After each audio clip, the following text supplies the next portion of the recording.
difference. So that's very, very small. You make sure that it's locked up. I don't know what kind of up here. It's locked up so you can't move it. You don't have to, with this one here, you don't have to put it really tight.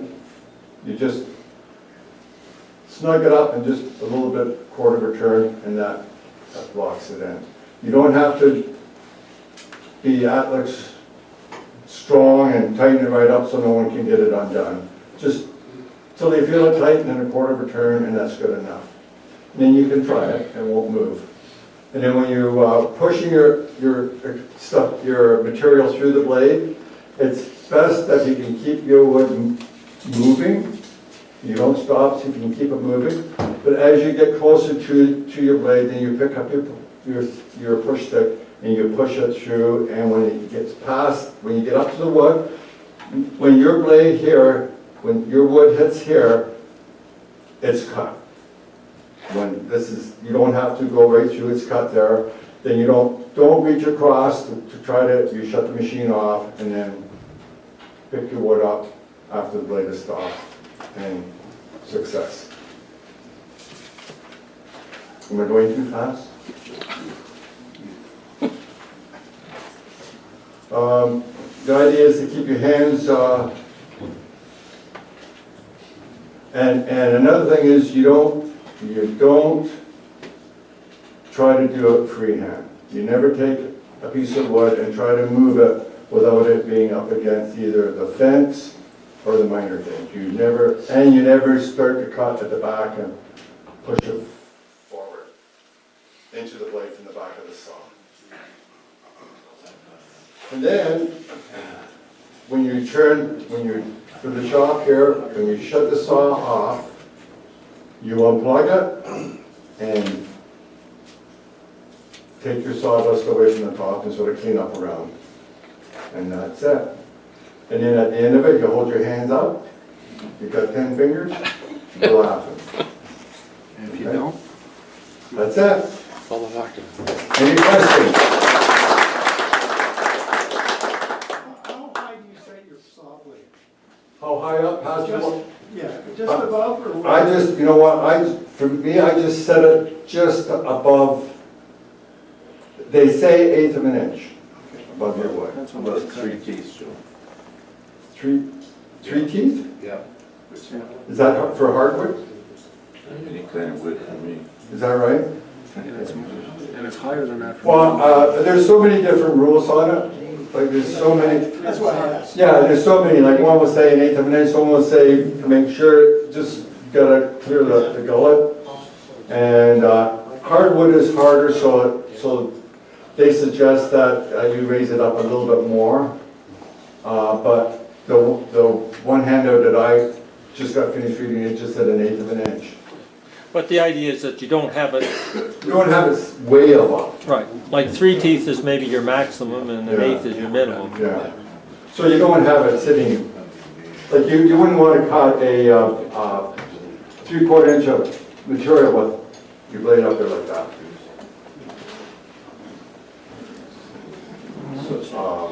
So that's sort of what we're saying. But there's a dime a dozen for that rule. Is there a maximum? I got 4x4s I want to rest. Can I do that with that machine, or do, I got 4x4s, they're actually 3.5. 4x4 is 3.5. Can I rip that? Yeah. No problem? Okay. Your saw blade is nice. Yeah, that too, but like I said, I just wanted to make sure, because I was going to bring them in there, I didn't want to be cutting them if there was a better way to do it than use the table saw. As long as you have a good rip blade, Okay. with a rip blade, you're all right. Yeah, and this is a ripped blade that's on it. All right. I mean, a table saw will do, it will do, I use my table saw for everything. I didn't know whether whatever the blade could do, or was there a maximum with that saw? I'll do it. Well, there is, well, what you can do, like, you can put it through and then flip it over, Yeah. put it through again. So the maximum would be the height of the blade flipped over. The only thing is that you have to make sure that there is no loose knots, no nails in it. What was the other, there was something else too. If it's a big sheet, you want to make sure you can handle it yourself too, or have another person with Yes, you. Yeah, yeah. Which, usually not your wife. You end up arguing and they can't figure out when you say up, down, stop, move. I take my wife down, I end up, you go back upstairs, I'll do it myself.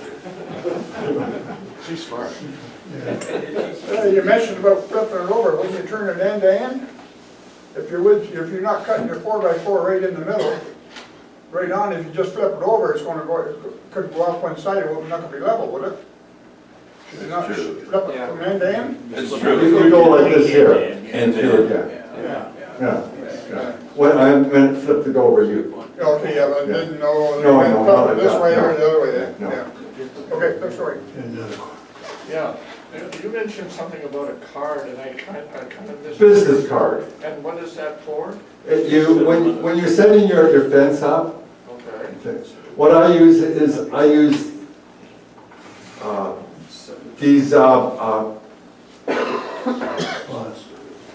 Slots. slides. I use these slides to set it up, Okay. and what I usually get, I have two pieces of wood, and I put a piece of wood in at this end, and a piece of wood in at that end with a business card behind it. Then I slide this up to it, and adjust it, so that when it's tight, it's up against the piece of wood plus the business card. Then that I know now is set properly.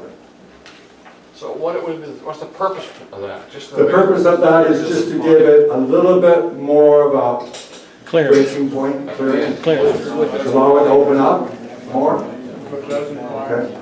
Because a kickback is caused by the wood grabbing hold of the back part of the blade. As it's turning at a fast speed, it picks that wood up, and that's what fires it back.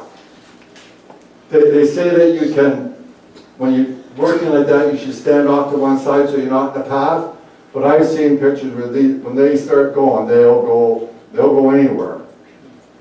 And they won't, there isn't a wall, a plaster wall that will stop it. So they're coming back at a terrible speed. So and that's what all these, that's what the riving bit, the riving knife, and the grippers, that's what they're all built for. They're built to stop that motion backwards. And it happens in an instant. Any other questions? And I would say that it would be a good idea to have anything over 4 feet, that you should have a support of some kind at the other end, so you won't.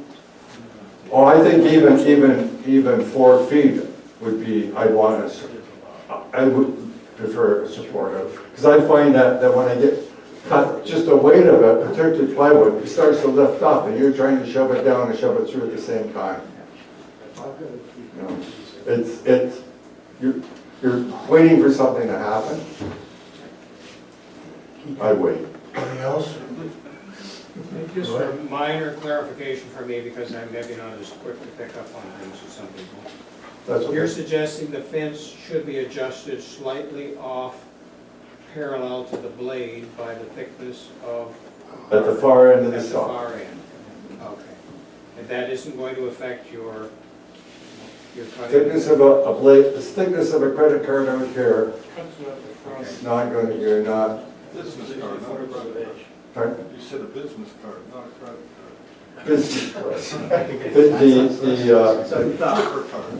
Yeah, paper card, yeah. Your riving knife is also going to hold the, in place, okay? This, your slot. So you're going to make sure you got relief between the fence and the wood. You don't, Because all you're trying to do with the riving knife, your main goal is to stop the kickback. The kickback is caused by the wood squeezing the blade. If you have something here that prevents the wood from squeezing the blade, then you have stopped. How often do you adjust your fence then? How often do I adjust my fence at home? Every time you use it. well, you check it. No, you know what? I like this fence. Well, you have that on backwards, turn it over, turn it around. Got it on backwards, no, I don't. There you go, that's it, that's it. No. Goes around your neck. Goes around your neck. Oh, why didn't you say that? You didn't tell me that.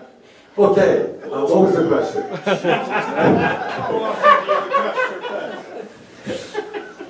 If this was mine, if this saw here, I would adjust it. I adjust this fence every time I clean it. Every time I clean it, I check it. Yeah, every time I clean this saw, for this saw here, I check it and check to make sure this is not too often. You have to adjust this. Once it's adjusted, if you don't abuse it, it'll hold. Okay, any other questions? Yeah. He hasn't mentioned about leaving the safety guard on or making dado cuts. Using the safety guard on, what, from this shop here? Yeah, you've been doing all this and you haven't mentioned that the safety guard should be on for most of these cuts that you're Should doing. be on for all except for dados. But now when you do a dado, you have to take it off. Is there any? Stands to reason. Yeah, you have to take it off. How many here don't have a guard under Tablesaw? Most of the time I don't. Yeah, so it's, I can't find mine. I don't have mine. Yeah, the dado is the only contact we do with those. The red, this fence here should be on it. When you walk out of the shop, this fence should be on the saw. This is the fence that should be on the saw. Not this one. This one. Should be on this one. Why this one? Because this is the one that is mostly widely used and most the safest. Now, if you're going to do a 2x4 where you got to flip it over, then of course you're going to be putting this in because this won't go through it. So you'll put this one here. okay, anything else? No. Okay, All done. yeah. I thought I'd piss you off and ask another question. Go ahead. What's your name? I don't have one. Oh, okay. If you're theoretically cutting a fairly long piece and you've got all the apparatus in place and cut, can the wood, at a certain point, as it goes through and climbs down, onto your support, can that wood come back together again? That's why they. Yeah, but if you've got the stuff in place, I'm saying. I mean, out the far end? Yeah. What, even if it does, as long as it doesn't come, No, it blades them. as long as it doesn't come to the blade, Yeah, you're okay. If it joins up down there, that's all, you're not gonna get a kick. yeah, it's just when the wood grabs the Yeah. blade. Okay.